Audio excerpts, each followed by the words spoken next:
Assalamualaikum. Welcome to my YouTube channel, which is about computer science. So we start from theory of automata. Topic is regular expression to finite automata.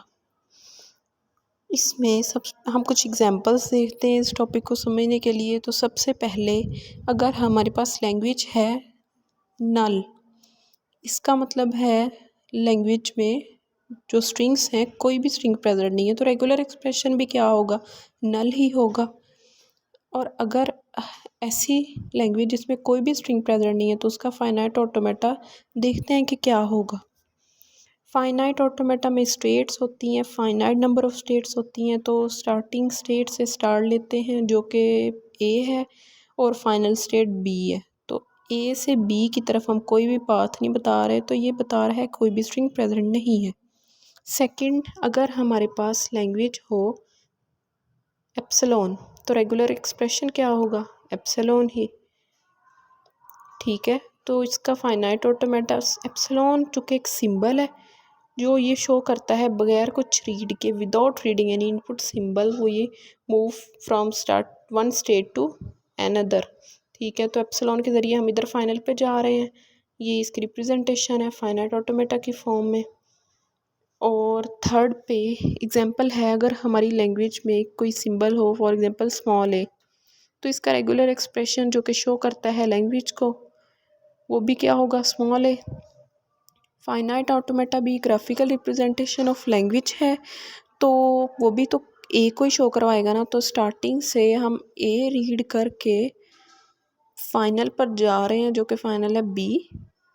तो ये भी हमें क्या बता रहा है, एक ही सिंबल है जो कि क्या एक्सेप्ट कर रहा है, ए।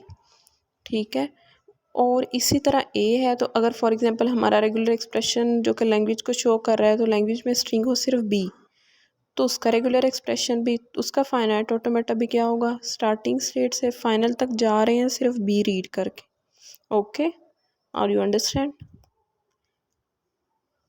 उसके बाद कुछ मज़ीद एग्जांपल्स भी देखते हैं। हम बेसिक्स टू कम्प्लेक्स की तरफ जा रहे हैं। तो अब देखते हैं, अगर हमारी लैंग्वेज में दो इनपुट सिंबल हों, फॉर एग्जांपल यहाँ पे है ए और बी, तो रेगुलर एक्सप्रेशन ए और बी जो और कॉम्प्लेक्स से शो कर रहे हैं। फाइनाइट ऑटोमेटा क्या होगा, ए स्टेट से एक पाथ दे रहे हैं हम ए का, फाइनल तक एक पाथ दे रहे हैं स्टार्टिंग से बी सिंबल का फाइनल तक, दरमियान में हमने एप्सिलॉन्स को यूज़ किया है। ये इसकी रिप्रेजेंटेशन है। इसी तरह अगर लैंग्वेज है 0 1 जिसमें एक ही स्ट्रिंग है, उसमें 0 1 एक स्ट्रिंग है और ये दो सिंबल्स कनकैट हुए हैं आपस में, तो रेगुलर एक्सप्रेशन भी वो दो सिंबल्स ही होंगे। तो ज़ीरो रीड किया, हम किसी नॉन फाइनल पर चले गए। फाइनल पर जब जाएंगे, जब हम 0 1 रीड कर चुके होंगे, तो 1 रीड करने के बाद हम सी पे गए जो कि रिप्रेजेंट कर रही है डबल सर्कल और फाइनल को शो कर रही है। तो इस स्ट्रिंग को जो फाइनाइट ऑटोमेटा हमने बनाया है वो है ए से बी, बी से सी। ठीक है, और इसी तरह एक और मज़ीद एग्जांपल देखते हैं। दो पाथ हमने बताने हैं, एक 0 1 एक्सेप्ट करे, दूसरा 1 0 एक्सेप्ट करे।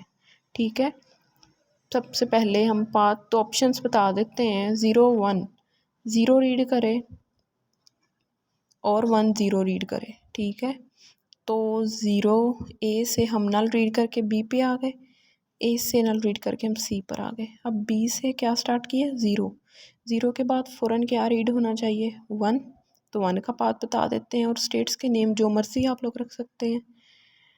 उसके बाद सी से 1 रीड करवाया, तो दूसरा 1 के बाद क्या है फिर 0। ठीक है, 0 रीड किया तो फिर नेक्स्ट स्टेट बना दी और दोनों की एक मर्ज फाइनल स्टेट बना देंगे जिसको एच का नेम दे दिया है। ठीक है, ई से भी पाथ एप्सिलॉन करके रीड कर। ये थी कुछ बेसिक्स एग्जांपल्स, होप सो आप लोगों को समझ आ गई होंगी। ठीक है, अगर आपके पास कोई भी स्ट्रिंग हो तो आप उसका फाइनाइट ऑटोमेटा बना सकते हैं। Thank you for watching.